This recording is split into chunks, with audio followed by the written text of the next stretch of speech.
एक कथा मैंने सुनी थी, आप लोगों को सुनाऊं। एक बार एक गांव में राम कथा हुई।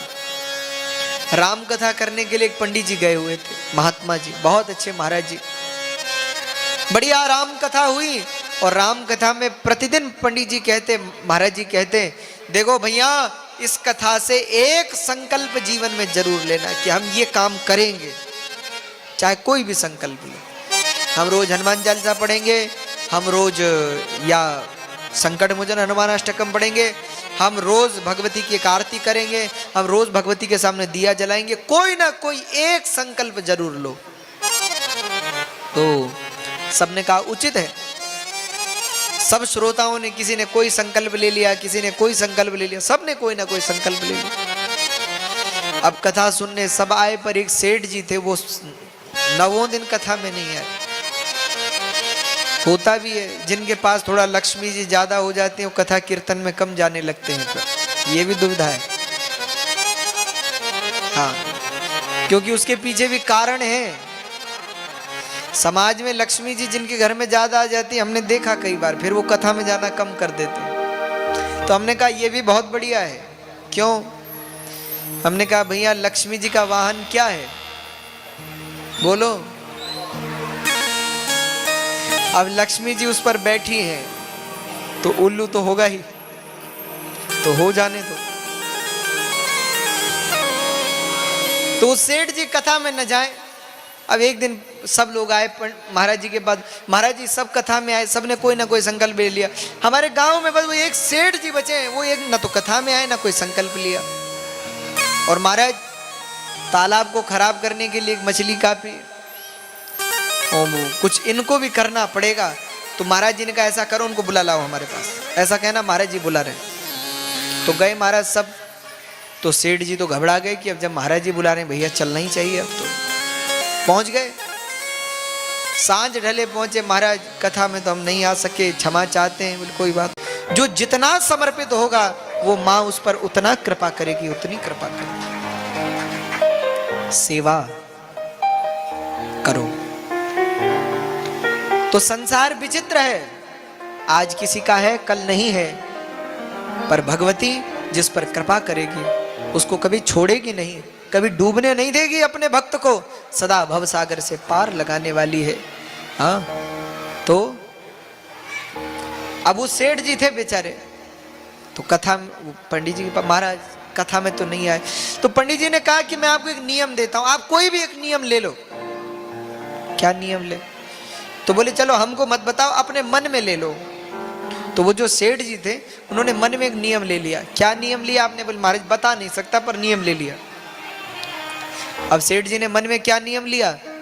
जहां सेठ जी का बंगला था उसके बिल्कुल सामने एक घड़ा बनाने वाला व्यक्ति, कुम्हार का एक छोटी सी झोपड़ी थी, उसमें एक कुम्हार और उसकी पत्नी रहती थी। अब सेठ जी ने संकल्प लिया कि जब तक सुबह उठकर मैं कुम्हार का मुख नहीं देखूंगा तब तक मैं अन्न जल नहीं ग्रहण करूंगा। बोलो, पर चलो संकल्प ले लिया। अब दिन बीते, रोज सुबह सेठ जी उठे, बाहर आए, कुम्हार को देखें, फिर अंदर जाए, फिर पानी पिए। अब ऐसा चलने लगा। एक दिन सेठ जी काम से चले गए बाहर, और बाहर चले गए महाराज। उस दिन सुबह से मुख नहीं देखा कुम्हार का, प्यास के मारे कंठ सूखने लगा। दोपहरी हो गई।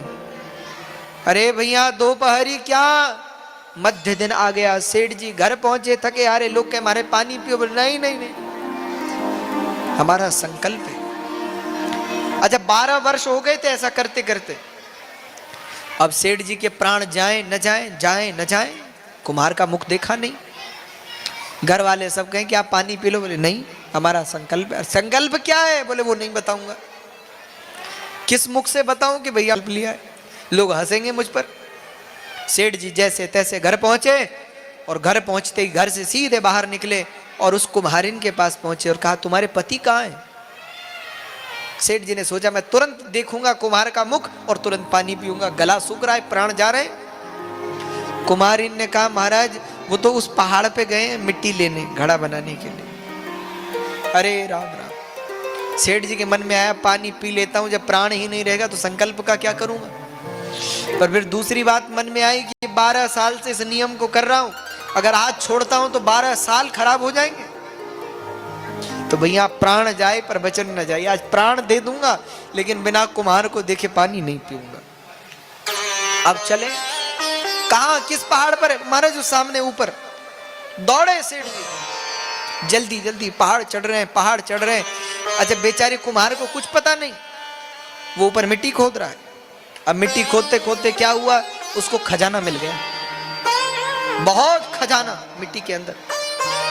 ओ महाराज जी, जैसे उसको खजाना दिखा, उसने उसको खोला, देखा तो हीरा मोती सोना चांदी मोती माणिक्य से भरा पड़ा। अब तो फूला ना समाया, कुम्हार नाचने लगा, खुश हो गया। अब कुम्हार नाच ही रहा था, कितने में सेठ जी दौड़ते दौड़ते दौड़ते दौड़ते पहाड़ पर पहुंचे और दूर से देखा कुम्हार को। उनकी नजर किसी पे नहीं गई, ना उन्होंने धन देखा ना कुछ देखा, केवल कुम्हार को देखा। और जो कुम्हार को देखा तो खुशी के मारे जोर से चिल्लाए, बोले देख लिया देख लिया देख लिया। अब सेठ जी जो चिल्लाए कि देख लिया देख लिया देख लिया, कुम्हार घबरा गया, बोले लगता है इन्होंने धन देख लिया और अब ये राजा को बता देंगे और राजा सब ले जाएगा, तो कुछ हाथ नहीं आएगा। तो कुम्हार दौड़ा, इधर सेठ जी कह रहे हैं देख लिया देख लिया। कुम्हार दौड़ा, सेठ जी के चरणों में गिर पड़ा, महाराज आपने देख लिया, किसी और को मत बताना। सेठ जी बोले नहीं नहीं नहीं नहीं, देख लिया देख लिया। कुम्हार बोले महाराज आधा आपका आधा मेरा। लेकिन अब सेठ जी बोले कि ये आधा आधा क्या कह रहा है। अब बुद्धिमान तो थे, तो तुरंत उनके दिमाग लगा, बोले चलो जरा उधर चलो। देखा तो वहां तो हीरा मोती माणिक्य भरे पड़े, सोना चांदी। कुमार ने कहा महाराज आधा आपका आधा मेरा, किसी को आप बताना मत और बस सब ले चलते हैं। सेठ जी बोले, अब सेठ जी ने जो ये सुना तो सेठ जी रोने लगे। अब सेठ जी रोने लगे तो कुमार और हाथ जोड़े और चरणों में गिरे, महाराज आधा नहीं, ऐसा करो 70 आपका 30 मेरा, पर आप रो मत महाराज, सब चला जाएगा, उससे अच्छा कुछ तो हाथ लगे। 30% मेरा, मेरा पूरा जीवन निकल जाएगा इसमें, और 70% आपका। सेठ जी और रोए, बोले महाराज 20 मेरा 80 आपका, पर मान जाइए।